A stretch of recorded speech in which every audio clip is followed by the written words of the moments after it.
ada perbedaan antara menjadi perfeksionis dan mencoba untuk melakukan usaha yang terbaik. Perbedaannya itu terletak di motifnya. Ketika kita mengejar perfeksionisme, biasanya itu adalah sebuah alat yang kita gunakan untuk menghindari rasa sakit, rasa malu, atau disalahkan. Sedangkan kalau kita ingin memberikan pekerjaan yang terbaik, kita melakukan itu bukan karena kita ingin melindungi diri kita, tapi kita merasa bahwa memang ini loh pekerjaan yang sesuai dengan yang dibutuhkan oleh orang-orang di sekitar kita.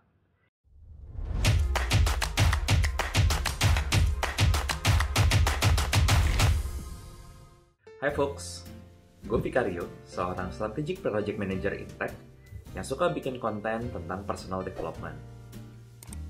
Pada kesempatan kali ini, gue pengen ngebahas tentang perfeksionisme. Kenapa? Karena gue memiliki hubungan yang cukup complicated dengan benda yang satu ini.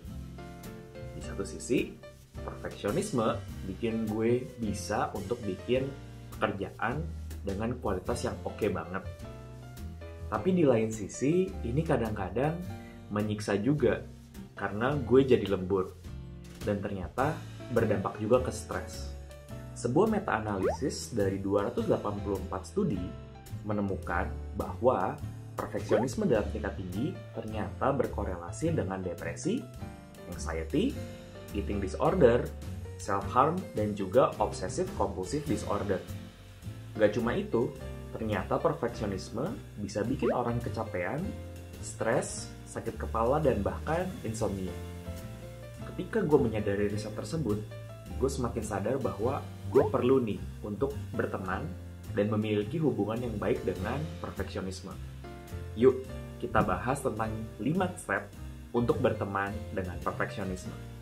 Kita mulai dulu dengan definisi, supaya kita on the same page. Jadi, definisi dari perfeksionisme adalah keinginan supaya semua hal itu benar atau sempurna. Nah, biasanya ketika gue datang dengan definisi ini, pertanyaan yang muncul pertama kali dari orang-orang adalah, gue kan bukannya perfeksionis, gue cuma mau memberikan yang terbaik. Nah, serunya, ada seorang peneliti yang bernama Brené Brown, dia itu melakukan riset bahwa ada perbedaan antara menjadi perfeksionis dan mencoba untuk melakukan usaha yang terbaik. Perbedaannya itu terletak di motifnya. Ketika kita mengejar perfeksionisme, biasanya itu adalah sebuah alat yang kita gunakan untuk menghindari rasa sakit, rasa malu, atau disalahkan.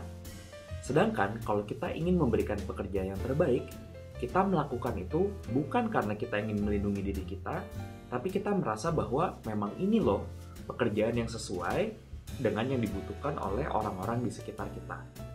Mungkin nanti detailnya akan lebih kebayang sambil gue ngejelasin tentang 5 step tersebut. Yuk, kita mulai aja kalau gitu. Step yang pertama adalah pahamin dulu nih jenis pekerjaan kita seperti apa. Kalau gue generalisir, ada 2 tipe pekerjaan.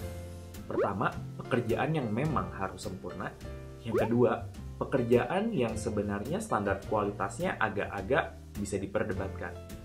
Contoh tipe pekerjaan yang pertama itu adalah misalnya kepatuhan terhadap aturan pemerintah atau juga pemberian gaji yang tepat terhadap karyawan. Kalau lo mengerjakan tipe pekerjaan yang pertama, memang perfeksionisme akan sangat membantu karena nggak boleh salah dong dalam memenuhi standar-standar kepatuhan yang diberikan oleh pemerintah atau mengalokasi gaji terhadap orang lain. Sedangkan kalau misalnya lo mengerjakan pekerjaan yang kedua, contohnya seperti membuat slide, membuat desain, ada banyak banget interpretasi tentang sebenarnya kualitas pekerjaan yang bagus itu seperti apa. Untuk pekerjaan tipe kedua, perfeksionisme bisa menjadi hambatan. Yuk, kita ke step 2 untuk belajar work around it. Step yang kedua adalah perjelas standar kualitasnya. Dalam konteks membuat presentasi, ada beberapa hal yang menurut gue bisa menjadi tolok ukur tentang kualitas presentasi tersebut. Yang pertama adalah sumber datanya. Apakah mau lebih banyak kualitatif atau kuantitatif? Datanya harus primer atau boleh sekunder? Kriteria kedua yang biasa sering dipakai itu adalah desain. Perlu yang benar-benar desain yang sangat profesional, atau desain ala kadarnya, atau malah desainnya itu nggak diperlukan sama sekali. Yang ketiga, misalnya standar penulisan. Apakah penulisannya mau yang singkat padat jelas atau justru mau yang mendetail? Gue paham penentuan standar seperti ini mungkin berpotensi untuk bikin bingung. Karena itu, perlu diperjelas dari awal sehingga kita benar-benar paham sebenarnya kualitas pekerjaan apa sih yang dibutuhkan oleh orang-orang di sekitar kita. Maka dari itu, yuk kita cek sama stakeholder kita di kantor. Nah, mungkin ini bukan hal yang natural buat kebanyakan dari kita, tapi ini penting buat kita coba lakukan, terutama di awal karir. Karena ketika kita kebingungan dan kita tidak klarifikasi ke stakeholder, kita mungkin akan terperangkap terus di kebingungan tersebut dan kita malah overthinking atau malah menjadi perfeksionis. Daripada kita main tebak-tebakan, mendingan kita nanya aja. Yuk kita lihat di step ketiga tentang gimana cara nanya yang efektif. Step ketiga adalah klarifikasi sama stakeholder lo secara lebih mendetail kira-kira kualitas seperti apa yang dibutuhkan. Nah, secara general ada dua tipe stakeholder. Pertama, stakeholder yang udah tahu banget nih, dia pengen presentasinya itu seperti apa. Tapi ada juga stakeholder tipe kedua yang dia juga di posisi masih meraba-raba. Kalau stakeholder lo tipe yang pertama, itu udah enak banget. Lo tinggal minta aja arahan secara jelas, oke, Bapak atau Ibu maunya seperti apa? Atau biasanya yang gue coba adalah minta contoh dokumen. Sehingga kita gampang tuh, oh ternyata kayak begini standar yang diharapkan. Tapi di banyak kasus stakeholder lo mungkin tipe yang kedua di mana dia itu masih meraba-raba juga. Nah, kalau stakeholder lo tipe yang seperti ini, saran gue lo membuat sebuah prototipe. Prototipe itu adalah bentuk paling simpel, kurang lebih nih contoh slide-nya seperti apa. Sebelum bikin slide, biasanya gue mencoba untuk coret-coret dulu di kertas, baru gue meeting nih sama stakeholder gue dan ngecek kira-kira cocok nggak nih seperti ini. Sehingga gue nggak perlu ribet-ribet bikin slide yang bagus dulu, tapi gue ngecek dari awal apakah ini sesuai dengan standar yang dia butuhkan. Step yang keempat adalah kita keep our stakeholder on loop karena seringkali requirement-nya berubah. Kalau lo kerja di sebuah lingkungan di mana lingkungannya dinamis, kebutuhan stakeholder-nya banyak, ada kemungkinan banget apa yang sudah di-agree di meeting mungkin akan berubah. Kenapa? Karena misalnya tiba-tiba ada kebutuhan baru aja yang datang. Nah, untuk mengantisipasi situasi seperti ini, mendingan kita share progres kita kepada stakeholder secara berkala. Dulu gue kira kalau buat sharing ke stakeholder, gue harus udah share barang yang udah jadi, udah cakep, udah dipoles abis-abisan. Tapi semakin kesini gue semakin belajar untuk mulai nge-share work in progress. Nah, ini mungkin agak-agak gimana ya buat orang-orang yang perfeksionis untuk nge-share work in progress karena bentuknya belum bener-bener cakep atau belum sesuai dengan standar yang kita mau. Ini nih mini tips dari gue kalau lo sharing work in progress ke stakeholder lo. Pertama, komunikasiin dulu dari awal bahwa ini adalah work in progress supaya orang-orang sadar bahwa ini belum selesai. Yang kedua, nggak perlu share ini ke banyak stakeholder, tapi ke sedikit stakeholder aja, tapi mereka yang memang niat dan mau memberikan input. Dan yang ketiga, perjelas sama stakeholder tersebut bahwa input mereka akan sangat penting buat kita dalam memfinalisasi pekerjaan tersebut. Biasanya dengan proses ini, kita akan menjadi semakin yakin apakah slide atau pekerjaan yang kita bangun itu sudah sesuai dengan kebutuhan dari stakeholder kita. Step kelima adalah untuk sadar utuh dampak atau efek samping dari perfeksionisme. Ketika kita udah agree sama stakeholder kita dan kita mulai ngerjain, biasanya perfeksionisme suka datang tak diundang.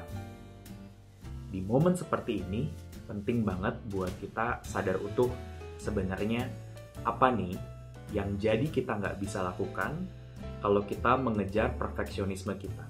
Biasanya ada pekerjaan lain yang jadi kita drop. Atau mungkin waktu istirahat kita, waktu bersama keluarga, waktu buat belajar, waktu buat ketemu teman.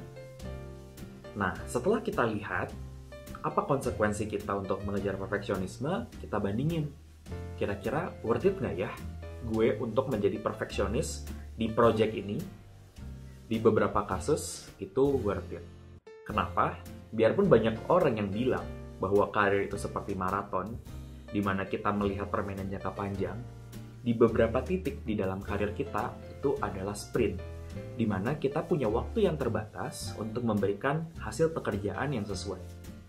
Di beberapa kasus, gue mendapat kesempatan untuk presentasi di depan CEO, dan ketika gue presentasi di depan mereka, gue pengen memastikan bahwa presentasi gue ini kualitasnya tinggi banget.